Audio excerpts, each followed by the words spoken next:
Hello guys! Welcome muli sa akin channel. Sa video ito, tayo ay magre-repair ng radiator kasi tumatagas ang radiator ng Honda City na ito. So, susubukan natin siyang i-repair using high temp silicone. Okay? So bago tayo magsimula, pakisuyo na mag-subscribe kayo.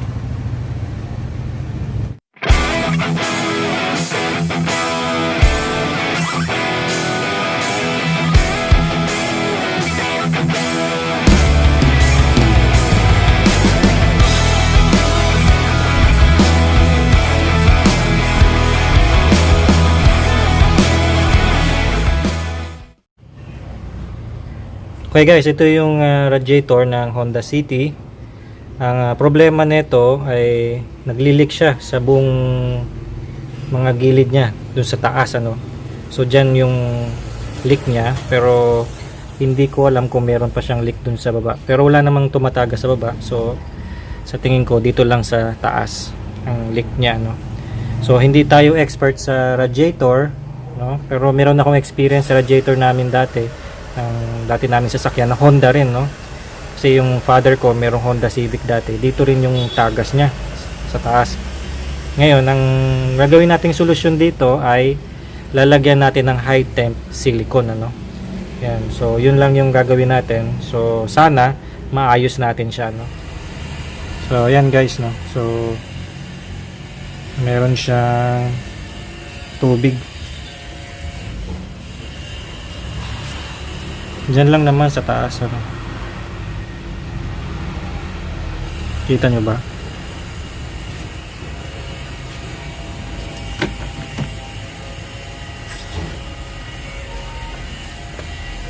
Yan So yan ang ayusin natin. So dito sa kabila wala siyang leak, dito lang sa taas. So hindi ko alam kung saan dito yung leak. So ang gagawin natin, buo na lang yan, lalagyan natin ng gasket maker. Yan, yung buong yan ng silicone. Okay? At hopefully maayos natin siya So tinanggal ko na yung shroud, radiator shroud. Tapos lilinisin rin natin yung air filter nya. So pakita natin yung air filter nya. Medyo madumi na yung air filter, So nahirapan nang umabante. Ayan, madumi siya. Ayan. So hindi kami nakabili ng bagong air filter. So ang gagawin namin dito bubugahan muna namin pansamantala. Tapos kung makabili ng bagong air filter, so papalitan na lang ito. Ayan, so bubugahan lang namin yan. Okay, so yan ang gagawin natin ngayon. Pero dito tayo magpo-focus sa radiator, So paliwanag ko sa inyo yung RTV gasket. Ito yung mga gagamitin natin: gloves, flathead screwdriver para sa mga plastic pin, ratchet, tsaka 12mm socket, coolant kasi marami nang naubos na coolant doon. Siguro okay na tong 1 liter na pink na coolant, Yung Pro 99 na yan ay ready to use na yan. So hindi na siya inahaluan ng tubig. At ang pangtatapal natin ay ang silicone, high temp ito, RTV. Yan. So hindi ako expert sa radiator, So maasa ako na magawa natin yung leak sa pamamagitan lang ng paglagay ng silicone. Okay? So ito yung nakikita kong paraan. Dahil dun sa ginawa sa Honda Civic namin before, yung Civic ng father ko, na nagkaroon din ng leak sa radiator niya, ang nilagay ay silicone din, So yun din ang gagamitin natin. Kasi maganda ang silicone kasi pag naiinitan siya, nag-e-expand siya, Yan. Mas madali siyang kumapit. Okay? So ito yung gagamitin natin. RTV, high temp.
Okay, lagyan na natin ng silicone.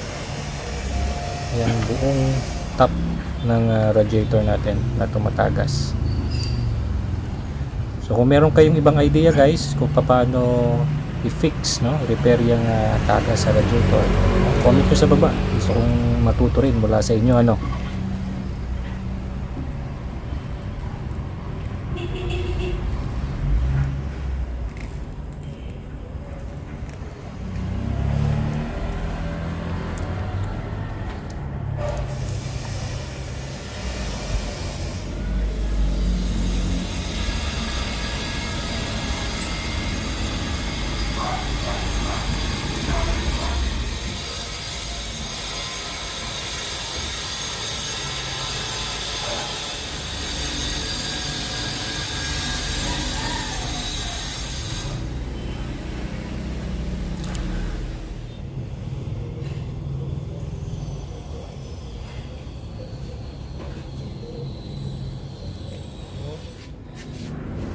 So guys, ito na yung radiator natin, no? So talagang temporary fix lang naman ito, no? Kaya ganyan ang itsura. So matigas na siya. Ayan.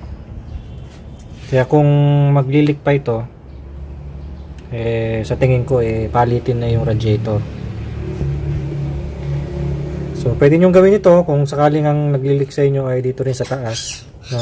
Kaya ganyan ang itsura niyan. Syempre hindi naman tayo professional, kaya sinigurado namin na natakpan talaga yung metal para hindi tumulo. Yan.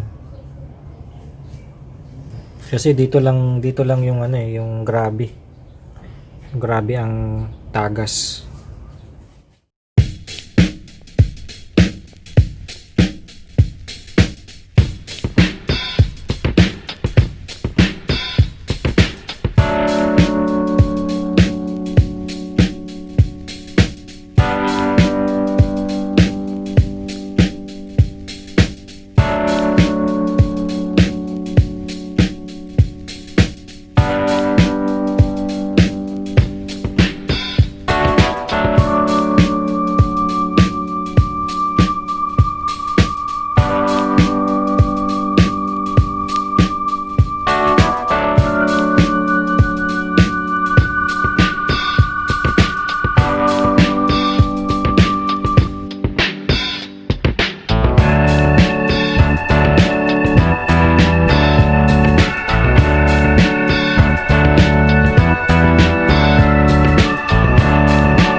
So hopefully hindi na ito tumulo, no?